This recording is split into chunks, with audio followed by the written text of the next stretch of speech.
नमस्कार, मैं हूं आपके साथ नावेद माजिद और आप देख रहे हैं सी न्यूज़ भारत। वक्त हो चुका है न्यूज़ बुलेटिन का, जिसमें हम जानेंगे कि कहां किया गया पर्यावरण दिवस पर लोगों को जागरूक। किस जिले में प्रेमी की पीट कर हत्या की गई और किस जिले में दरोगा के उत्पीड़न से परेशान हुए आमजन और कहां पर की गई जनप्रतिनिधियों की बैठक। इन सभी खबरों पर चर्चा करेंगे विस्तार से। अंबेडकर नगर में प्रेम प्रसंग के चलते 22 वर्षीय युवक की पीट कर हत्या कर दी गई। सूचना पर पहुंची पुलिस ने शव को कब्जे में लेकर पोस्टमार्टम के लिए भेज दिया है। मामला जलालपुर कोतवाली क्षेत्र के फरीदपुर गांव का बताया जा रहा है। जानकारी के अनुसार मुन्ना पुत्र राम सूरत 22 वर्षीय पड़ोस की लड़की से कई वर्षों से प्रेम प्रसंग चल रहा था, जिसके चलते रविवार की देर रात शराब की नशे में प्रेमिका से मिलने पहुंचा, जहां उसे छत के ऊपर ले जाकर बेरहमी से पीट कर हत्या कर दी। तत्पश्चात छत से उतारकर बाहर रख दिया, जहां कई घंटे तक मृतक पड़ा रहा। परिजनों द्वारा खोजबीन की गई तो बाहर पड़ा देखा तो पुलिस को सूचना दी। पुलिस अस्पताल ले गई, जहां डॉक्टरों ने मृत घोषित कर दिया। 9 बजे का एक लड़का मुन्ना पड़ोस के एक लड़की के घर में चला गया था, जिसमें उस लड़की ने, उसकी बहन ने और उसके एक भाई ने इसी पिटाई लगाई, जिससे उसकी मृत्यु हो गई है। डेड बॉडी पोस्टमार्टम के लिए भेजी गई है। मुकदमा लिखा जा रहा है 302 का। पोस्टमार्टम की रिपोर्ट के अनुसार अन्य वैधानिक कार्रवाइयाँ की जाएंगी। अंबेडकर नगर से कैमरा पर्सन धीरेन्द्र नाथ वर्मा के साथ अजय कुमार उपाध्याय की रिपोर्ट। अखिल भारतीय विद्यार्थी परिषद गुरसराय जिला झांसी की तरफ से विश्व पर्यावरण दिवस के अवसर पर नगर गुरसराय में कई स्थानों पर वृक्षारोपण कार्यक्रम किए गए। वृक्षारोपण कार्यक्रम नगर गुरसराय में 5 जून को JN मोदी महाविद्यालय से शुरू किया तथा कई स्थानों पर वृक्षारोपण किया गया और 6 जून को भी कई स्थानों पर वृक्षारोपण अभियान चलाया जाएगा। झांसी से सी न्यूज़ संवाददाता आशुतोष गोस्वामी की रिपोर्ट। मिर्जापुर जनपद अंतर्गत कटरा कोतवाली में तैनात दरोगा अर्जुन सिंह के उत्पीड़न से आजिज मोहल्ले के नागरिकों ने SP कार्यालय पर प्रदर्शन किया। SP को सौंपे गए ज्ञापन में कहा गया कि आरोपी दरोगा दबंग महिला इंदिरा सिंह के इशारे पर मोहल्ले के लोगों से अपना घर बेचकर जाने की धमकी दे रहा है। कहना न मानने पर जान से मारने व फर्जी मुकदमा किए जाने की धमकी दे रहा है। SP अजय सिंह ने जांच कर कार्यवाही का भरोसा दिया है। हमारा कोई कुछ को उपाड़ नहीं सकेगा सर। हम लोग के जब होला तो धमकी दे रही थी। ऐसे हमारे बच्चे हैं, हमारे बच्चे खेलना थे, बच्चे के हमारे करने का धमकी देती है। कहीं ज़्यादा बोलो कि हम गुंडागिरी लगवा के मरवा के पिटवा देंगे। और सर जी बिना कोई बात अरे यार हाँ, ये कहीं आदमी बोलेगा बाबू, 2 लोग का आवाज़ नहीं आना चाहिए ना। जब आपसे पूछेंगे तब बोलिएगा।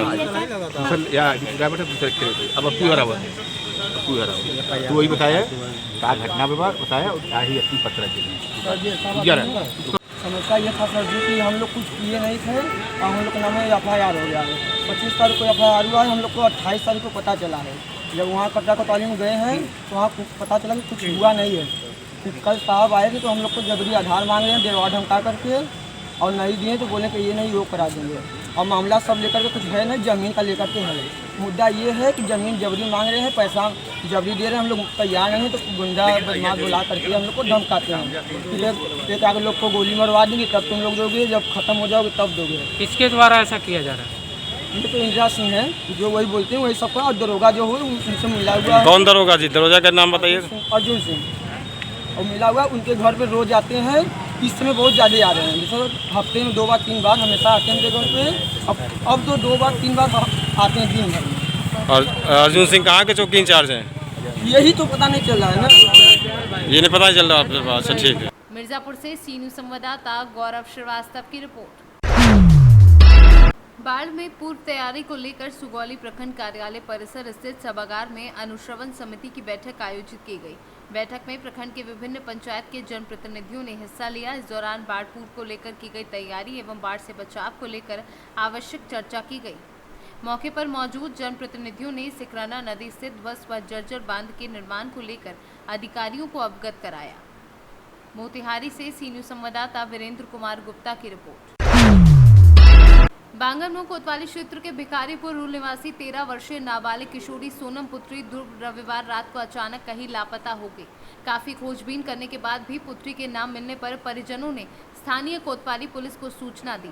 सूचना पर पहुंची कोतवाली पुलिस द्वारा काफी खोजबीन करने के बाद भी उसका कहीं सुराग नहीं लग सका। सोमवार सुबह नाबालिग किशोरी का शव गांव के निकट रेलवे ट्रैक के किनारे खून से लथपथ अवस्था में पड़ा मिला। नाबालिग किशोरी की हत्या किन कारणों से हुई है, हत्या करने के पीछे क्या वजह रही है, इसकी पुलिस जांच पड़ताल करने में जुटी है। वहीं ग्रामीणों में इस हत्या के पीछे पिता द्वारा एक महिला को भगा ले जाने की रंजिश ही हत्या का कारण चर्चा में है। जो ये लड़की अभी आज मिली है वो कौन है आपकी? हमारी बेटी है। क्या है पूरा मैटर बताएं। पूरा मैटर हमको यही मालूम है कि हमको 9:30 बजे भैया पास फोन हुआ कि बेटी तुम्हारी गायब हो गई है। तो हमका भैया बताएं, फिर सब ढूंढत रहे थाने वाले, ये सब भैया हम नहीं आए थे यहाँ। हमको सुबह लाया गया कि तुम नहीं जाओ वहाँ। फिर सुबह पता चला कि तुम्हारी बेटी पटरी के किनारे। आपको सूचना कब मिली थी कि आपकी लड़की गायब है? 9:30 बजे रात को। आप पहुँचे कब? किसी पर शंका कर रहे हैं? जी, किस पर? गांव के हैं 2 लोग, संतोष, बच्चन और हमें एक रीना और राजू, राजेश, तरह के रहने वाले। क्या आरोप है आपका? तो आरोप है उन पर, आपके रंजिश थी कोई? हाँ, रंजित थी। ग्राम भिखारीपुर रुल, जो कि बांगरमऊ का एक गांव है, यहाँ पर एक 13 वर्ष की लड़की की हत्या करने की बात प्रकाश में आई है। इस मामले में एफआईआर दर्ज कर लिया गया है। जो लोग नामजद कराए गए हैं उनकी गिरफ्तारी का प्रयास किया जा रहा है और जल्दी इस मामले में पुलिस तहकीकात करके जो भी दोषी व्यक्ति हैं उनकी गिरफ्तारी करके सभी मेडिको लीगल कार्रवाई करेगी। उन्नाव से सीनू संवाददाता सुशील यादव की रिपोर्ट। आगरा के देहतोरा क्षेत्र में स्थित गरीबों के आशियाने पर एडीए का बुलडोजर चलाने के आदेश के बाद परिवारों में हड़कंप मचा। फतेहपुर सीकरी सांसद राजकुमार चाहर के नेतृत्व में क्षेत्रवासियों ने आगरा विकास प्राधिकरण के कार्यालय पर प्रदर्शन किया। सांसद ने गरीबों के आशियाने टूटने देने का आश्वासन दिया। वहीं एडीए वीसी डॉक्टर राजेंद्र पेसिया और सांसद की वार्ता सफल रही। अब किसी गरीब का नहीं टूटेगा आशियाना। देहतोरा के लोगों ने आश्वासन मिलने के बाद ली राहत की सांस।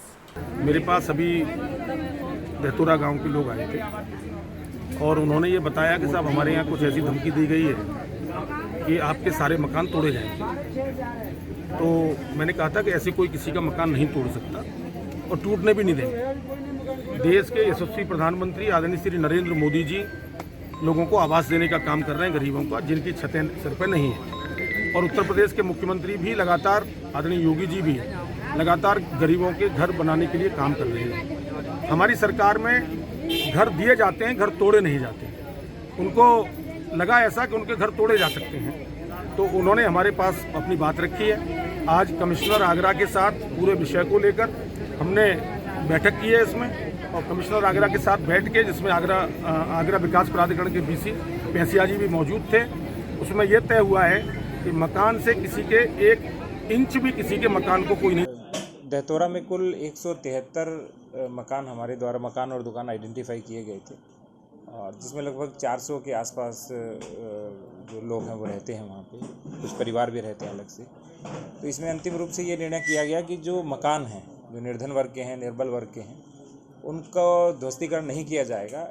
और इसी कारण से हम इस प्रस्ताव को बोर्ड में भी लेके आए थे, लेकिन बोर्ड में कोई जियो नहीं होने के कारण अभी हम डिसीजन नहीं कर पाए। तो हो सकता है मेरे स्तर पे देखूँ या फिर कमिश्नर सर कह रहे थे कि शासन के पास भी हम भिजवा सकते हैं, तो उसके ऊपर पहले एक बार सभी का सत्यापन चल रहा है। तो मेरा तो यही था, एक तो यदि किसी का सत्यापन हो रहा है तो ये नहीं समझें कि उनका मकान ध्वस्तीकरण किया जा रहा है। हालांकि अभी हम सत्यापन रोक रहे हैं कुछ दिन के लिए, 10-15 दिन के लिए, लेकिन जो आधार कार्ड ले रहे हैं वो इसलिए ले रहे हैं कि भाई किसका मकान कहाँ पे एक आइडेंटिफिकेशन होना चाहिए, तभी आप भविष्य में कोई कार्रवाई रेगुलराइज संबंधी कर सकेंगे। आगरा से सीनू संवाददाता अनुज उपाध्याय की रिपोर्ट।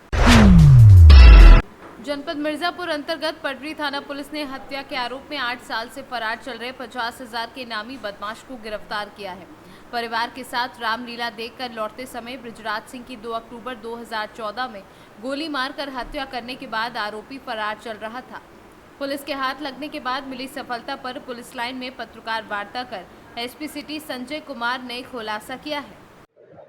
देखिए कि 2 अक्टूबर 2014 को पडरी में एक गांव पड़ता है बेलवन, और उसी के पास रेलवे क्रॉसिंग के पास रामलीला देखकर लौटते हुए व्यक्ति बृजराज सिंह की गोली मारकर हत्या हो गई थी, जिसमें 2 लोग नामजद थे। 571/14 इसमें एक मुकदमा लिखा गया था, 302, 307 और 504 IPC का, जिसके तहत चिंटू गिरफ्तार हो गया था। लेकिन ये मुलजिम जो नामजद था ओम सिंह फरार चल रहा था तब से 8 साल से, और इस पर पुलिस के द्वारा इनाम भी इस पर घोषित था और पुलिस उप महानिरीक्षक महोदय परिक्षेत्र मिर्ज़ापुर द्वारा इस पर 50,000 का इनाम भी घोषित किया गया था अभी हाल में।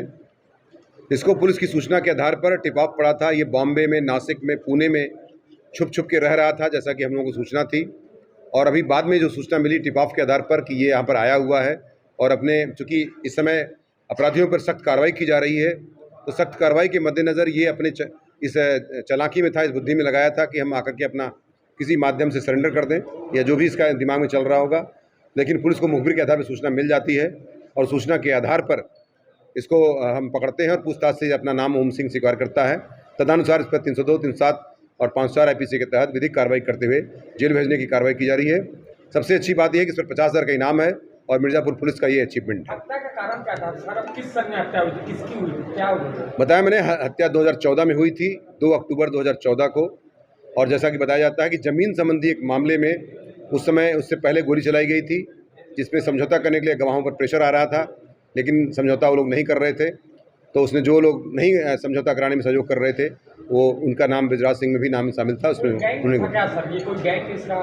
ये एक हकीम नाम का एक जो है हमारे यहाँ पटरी थाने का HS है, उसका ये काफ़ी परिचित है और एक ही गैंग के तहत ये सब उसमें संबंधित हैं। तो निश्चित तौर से हम लोग इस पर सख्त कार्रवाई भी कर रहे हैं। साथ ही साथ इसको और भी पूछताछ करके हम डेवलप कर रहे हैं कि इसमें और कौन कौन सी घटनाएं करने का इन्होंने किया है या और भी क्या इनका योजनाएं हैं। मिर्जापुर से सीनू संवाददाता गौरव श्रीवास्तव की रिपोर्ट। प्रयागराज करछना क्षेत्र के चांडी ग्राम सभा में स्थित सुमंगलम सेवा न्यास द्वारा संचालित नवनिर्मित प्रोफेसर राजेंद्र सिंह रज्जू भैया सेवा चिकित्सालय का लोकार्पण धूमधाम से मनाया गया। कार्यक्रम की शुरुआत कार्यक्रम में पधारे सुरेश भैया जोशी निवर्तमान कार्यवाह एवं सदस्य कार्यकारिणी राष्ट्रीय स्वयंसेवक संघ कार्यक्रम की अध्यक्षता राम सकल सदस्य राज्यसभा विशिष्ट अतिथि के रूप में BK Mittal chairman BK connectors limited मौजूद रहे। वहीं कार्यक्रम की शुरुआत दीप प्रज्वलन एवं शिलापट अनावरण एवं माल्यार्पण कार्यक्रम से की गई। प्रयागराज से सीनू संवाददाता बुद्धसेन वर्मा की रिपोर्ट। बयाना उपखंड के गांव मुरक्की में श्रीमद् भागवत कथा समारोह से पूर्व आज गांव में बैंड बाजों के साथ महिला कलश यात्रा निकाली गई, जो पूरे गांव का भ्रमण करते हुए बैंड बाजों के साथ मड़ी वाले हनुमान मंदिर पहुंचकर विसर्जित हुई। महिला कलश यात्रा में शामिल महिलाएं सजे धजे मंगल कलश सिर पर धारण किए व भजन गीत गाते हुए चल रही थी। गांव निवासी मनोज शर्मा ने बताया कि आयोजन सभी गांव वासियों के सामूहिक सहयोग से आयोजित किया गया था। आज हमारे गांव मुर्की में सभी ग्रामवासियों के सहयोग से भागवत कथा की कलश यात्रा निकली, जिसमें 108 कलश के साथ में पूरे गांव की परिक्रमा की। कथा 6 तारीख से 13 तारीख तक दोपहर 12 बजे से साय 6 बजे तक प्रसिद्ध कथावाचक योगेश कृष्ण शास्त्री द्वारा सुनाई जाएगी। महिला एवं पुरुषों के लिए अलग अलग बैठक व्यवस्था और पानी की व्यवस्था की गई है।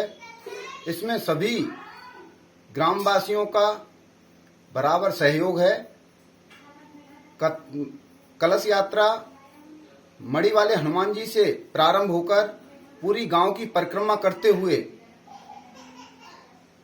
मड़ी वाले हनुमान जी पर पहुंची और कथा का। राजस्थान से सीनू संवाददाता लोकेंद्र शर्मा की रिपोर्ट। उदयपुर में आज केंद्रीय मंत्री रामदास अठावले का प्रवास हुआ। इस प्रवास के दौरान रामदास अठावले ने कलेक्ट्रेट में मीटिंग ली और इस मीटिंग के दौरान केंद्र की तरफ से मिलने वाली योजनाओं के विषय में प्रशासन से और जनता से बात की। उन्होंने बताया कि केंद्र सरकार के द्वारा बहुत सारी योजनाएं चलाई जा रही हैं, जिनका मुख्य लक्ष्य है सिर्फ आम जनता को लाभ पहुंचाना।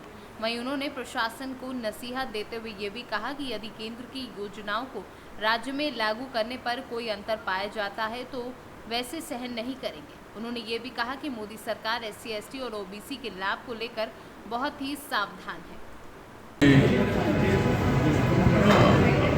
प्रधानमंत्री कार्यालय के आदेश के मुताबिक हमको हर मंत्री को 2 स्टेट दिए और उसमें मैं 2 स्टेट में से एक ज़िले में जाता हूँ। वहाँ जो प्रधानमंत्री जी ने योजना अनाउंस की है उसका इम्प्लीमेंटेशन उस राज्य में कितना हो रहा है, उस जिले में कितना हो रहा है, उसके बारे में लाभार्थी से चर्चा करो, अधिकारियों से बातचीत करो, इसी तरह का आदेश हमको दिया था। उसके मुताबिक आज मैं उदयपुर में आया था और अधिकारियों से मेरी बातचीत हुई, उन्होंने मुझे जानकारी दी है। उसके मुताबिक जो जनधन योजना शुरू हुई थी और 8 सालों में क्या क्या मतलब काम हुआ है, तो जिस तरह जनधन योजना शुरू हुई और उसमें जनधन योजना में पूरे देश भर में कम से कम 45 करोड़ 55 लाख इतने अकाउंट खुले हैं और राजस्थान में 3 करोड़ 16 लाख इतने अकाउंट खुले हैं। लेकिन उदयपुर ज़िले में जनधन योजना के अकाउंट कम से कम 14,20,000 इतने अकाउंट खुले हैं। जो प्रधानमंत्री मुद्रा योजना है, इस मुद्रा योजना के अंतर्गत उदयपुर ज़िले में 6,54,000 इतनी मुद्रा योजना के माध्यम से लोगों को लोन मिला है, उनको फ़ायदा हुआ है। और पूरे देश भर में कम से कम 35 करोड़ 35 करोड़ 48 लाख इतने लोगों को मुद्रा योजना का लोन मिला है। और राजस्थान राज्य में 1 करोड़ 54 लाख इतने लोगों को इसका फायदा में मिला है। तो उज्ज्वला योजना जो है, गैस सिलेंडर वाली योजना जो है, इसमें कम से कम 3,82,949 इतने लोगों को उदयपुर ज़िले में इस योजना का फायदा हुआ है। और अभी उदयपुर ज़िले में जो एप्लीकेशन आए हैं उसमें कम से कम 35,000 पेंडिंग एप्लीकेशन है और उसमें से 35,000 एप्लीकेशन आए हैं और 34,000 लोगों को। उदयपुर से सीनू संवाददाता वेंकटेश भार्गव की रिपोर्ट। फिलहाल के लिए इस न्यूज़ बुलेटिन में इतना ही। देश और दुनिया की तमाम खबरों के लिए देखते रहिए सी न्यूज़ भारत।